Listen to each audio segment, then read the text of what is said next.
যে আমাদের সর্ব সম্বল দিয়েই এবার পুজোগুলোর মণ্ডপগুলো নজরদারির ভেতরে রাখা দরকার। আশঙ্কার আওয়াজ তুলছে নানা দিক থেকে, আমরা নিশ্চিত করতে চাই এমন ঘটনা যেন না ঘটে যার জন্য আমাদের আয়োজনগুলো, আমাদের কালচারাল আয়োজনগুলো নষ্ট হয়। আমি আজকে ডেকেছি আপনাদেরকে একটা কারণটা হচ্ছে যে আমাদের এতদিনে আমরা কখনো এইভাবে আমাদের মন্ত্রণালয়গুলোকে ডিপ্লয় করিনি, এবং এই প্রথমবারের মতো আমরা আমাদের মহিলা মন্ত্রণালয় এবং সমাজ কল্যাণ মন্ত্রণালয়কে একসাথে যৌথভাবে আমরা ডিপ্লয় করতে যাচ্ছি, এবং এটা হচ্ছে পূজার পরিপ্রেক্ষিতে।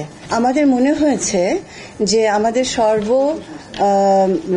সম্বল দিয়েই এবার পুজোগুলোর মণ্ডপগুলো নজরদারির ভেতরে রাখা দরকার, এবং আমাদের স্বরাষ্ট্র মন্ত্রণালয় ব্যাপক মোবিলাইজেশন করছে, এবং আমি বলবো যে স্বরাষ্ট্র মন্ত্রণালয়ের সমবেতকরণের মধ্যে মোবিলাইজিং এর পরে আমরা বোধহয় দ্বিতীয় লার্জেস্ট, এবং ওরা তো একটা বড় টিম নিয়ে তো নামবেই, আর্ম ফোর্সেসদেরকে নিয়ে, সবাইকে নিয়ে, আপনারা সেগুলো জানেন, সকলকেই নামানো হচ্ছে। এবং পূজাটাকে আমরা খুব গুরুত্বপূর্ণভাবে দেখছি, কারণ আমাদের যতই আমরা বলি না কেন যে আমরা একটা নন কমিউনাল রাষ্ট্র, এখানে কখনোই পূজা কোনো ইস্যু হয়নি।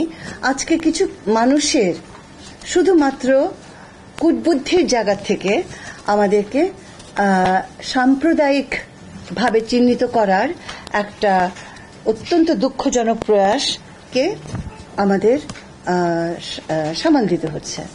এবং আপনারা দেখতে পাচ্ছেন যে আন্তর্জাতিক মহলে, আমাদের পার্শ্ববর্তী দেশগুলোতে এটা নিয়ে অনেক কথা হচ্ছে, কিন্তু আমরা স্পষ্ট করতে চাই যে এই অনুষ্ঠানটা, এই ফেস্টিভ্যালটা চিরকাল সকল মানুষের জন্য গুরুত্বপূর্ণ ছিল, এবং আমরা আমাদের ছোটবেলার থেকে আমরা যাদেরকে আপনার মুসলমান বলতে চান, যাদেরকে আপনারা সনাতনী বলতে চান বা হিন্দু বলতে চান, এভাবে আমরা আর বিভাজন করতে চাই না।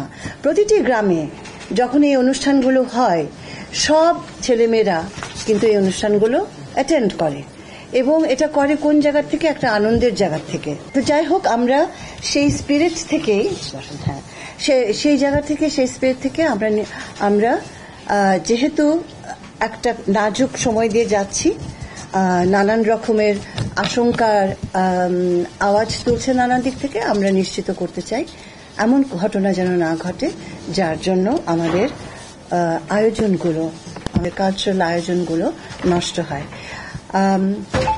পুলিশের সাথে সাথে আমাদের নাগরিক সমাজ থাকছে, আমাদের জুলাই বিপ্লবী ছেলেমেয়েরা থাকছে, আমরা সাংগঠনিকভাবে থাকছি। এইটুকু আমার ভূমিকায় বলার প্রয়োজন। আর আমরা দুটো মন্ত্রণালয় থেকে কি করতে যাচ্ছি, আমি প্রথমে মকাকে বলছি ওদেরকে বলার জন্য। তবে একটা জিনিস স্পষ্ট করে দিই, মকা আর আমরা মিলে সর্বমোট 84,000 শক্তিশালী জনবল আমরা নিয়োগ করছি সারা দেশে। 32,000 আমাদের মণ্ডপ, প্রতিটাতে আমাদের মানুষ থাকবে, এবং পুলিশের পাশে অন্যান্য গোষ্ঠীর সাথে আমরাও থাকবো।